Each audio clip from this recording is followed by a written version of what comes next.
কাফেররা চেষ্টা করে যে এদেরকে কিভাবে হিংসা করে ওই লাইন থেকে বে লাইনে আনা যায়, অবিশ্বাসীদের পথে আনা যায়, এরকম তারা চেষ্টা করে কাফেররা। কথাকার জোরে বলেন, কথাকার।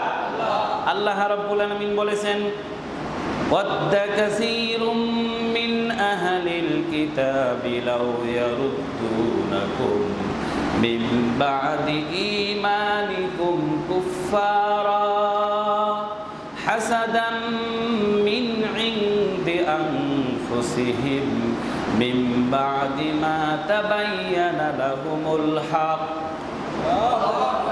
আল্লাহ রাব্বুল আলামিন এই আয়াতের মধ্যে বললেন, ওই কাফেরেরা হিংসা করে এই কারণে কিভাবে ইমানদারদেরকে কিভাবে ইমানের পথ থেকে বের করে আনা যায়, কিভাবে হকের পথ থেকে তাড়িয়ে নেওয়া যায়।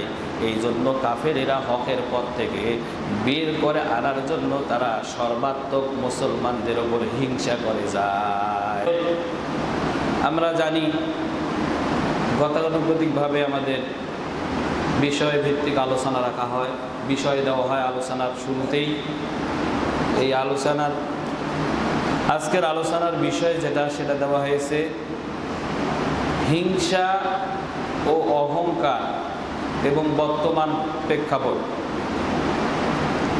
হিংসা, অহংকার ও বর্তমান প্রেক্ষাপট। বর্তমান প্রেক্ষাপট সবসময় থাকবে, সবসময় থাকবে। তো হিংসা এমনই একটা ব্যাধি, যেই ব্যাধির মাধ্যমে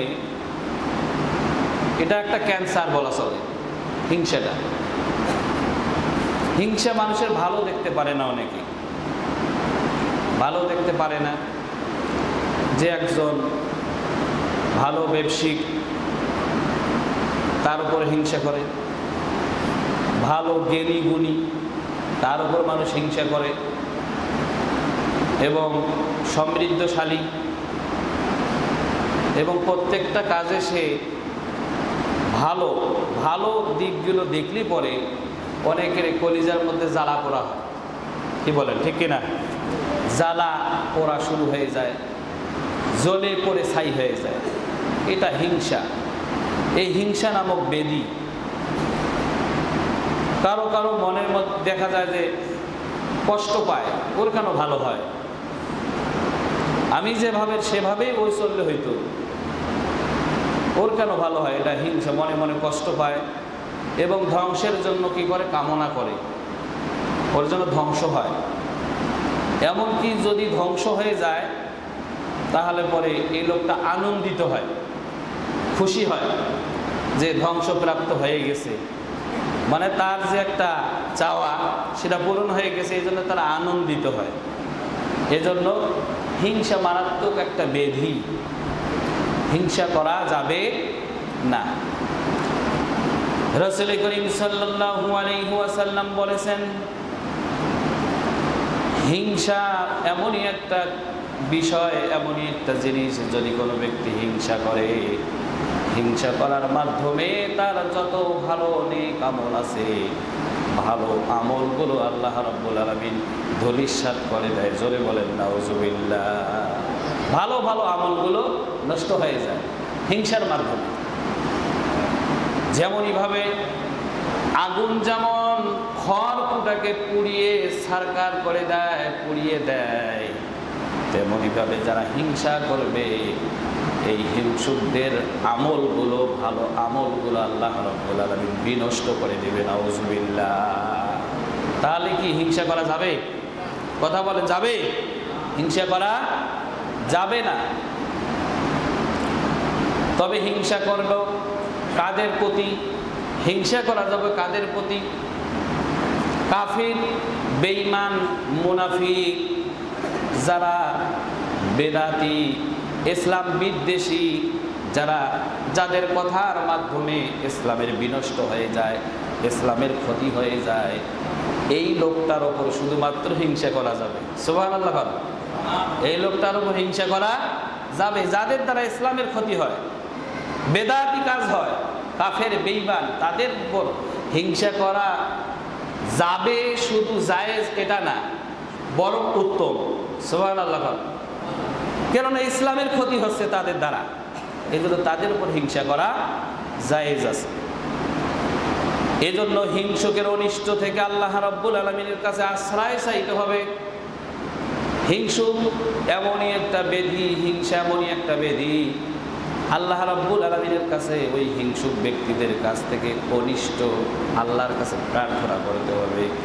আল্লাহ রাব্বুল আলামিন বলেছেন, ওমিন শাররি হাসিদিন ইযা হাসাদ। আল্লাহু আকবার। আল্লাহ রাব্বুল আলামিন বলেছেন, আর তুমি বলো আমি আল্লাহ রাব্বুল আলামিন এর কাছ থেকে আমি ওই হিংসাকারীর কাছ থেকে আমি আশ্রয় প্রার্থনা করছি। যখন সে হিংসা করে, এই হিংসাকারীর কাছ থেকে আমি আল্লাহর কাছে আশ্রয় চাই। বলেন সুবহানাল্লাহ। তাহলে হিংসাকারীর থেকে বাঁচার জন্য চাইতে হবে কার কাছে? কার কাছে?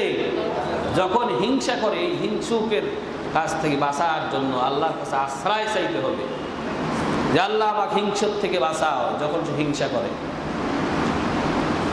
আল্লাহ রাব্বুল আলামিন আরো বলেছেন, কাফির বেঈমানেরা এবং মুনাফিকরা তারা হিংসা করে, মুসলমানদের উপরে হিংসা করে। তারা ঈমান আনায়ন যারা করেছে, তারা ঈমানে যারা বলিয়ন, যারা ঈমান গ্রহণ করেছে, তারা হিংসা করে। কিভাবে দিন থেকে, ইসলাম থেকে তাদেরকে টেনে বের করা যায়, এরকম তারা চেষ্টা করে। কাফেররা চেষ্টা করে যে এদেরকে কিভাবে হিংসা করে ওই লাইন থেকে বে লাইনে আনা যায়, অবিশ্বাসীদের পথে আনা যায়, এরকম তারা চেষ্টা করে কাফেররা। কথাকার? জোরে বলেন কথাকার? আল্লাহ রাব্বুল আলামিন বলেছেন, ওয়াদ্দা কাসীরুম মিন আহলিল কিতাবি লাউ ইয়ারুদ্দুনাকুম মিন বা'দি ঈমানিকুম কুফফারা হাসাদাম মিন ইনদি আনফুসিহিম মিন বা'দি মা তাবায়্যানা লাহুমুল হক। আল্লাহ রাব্বুল আলামিন এই আয়াতের মধ্যে বললেন, ওই কাফেরেরা হিংসা করে এই কারণে কিভাবে ঈমানদারদেরকে কিভাবে ঈমানের পথ থেকে বের করে আনা যায়, কিভাবে হকের পথ থেকে তাড়িয়ে নেওয়া যায়। এই জন্য কাফেরেরা হকের পথ থেকে বের করে আনার জন্য তারা সর্বাত্মক মুসলমানদের উপর হিংসা করে যায়। ঠিক না? কথাকার? আল্লাহ সাহেব নিজেই বলছে যে তারা হিংসা করে, কাফেররা কিভাবে একজন ঈমানদারকে, হকপন্থীকে, কিভাবে একজন সঠিক পথের মানুষকে বের করে আনা যায়, হকের পথ থেকে বাতিলের পথে আনা যায় এবং অসত্যের পথে কিভাবে আনা যায়, এজন্য কাফেররা সব সময় সর্বদাই তারা চেষ্টা করতেছে।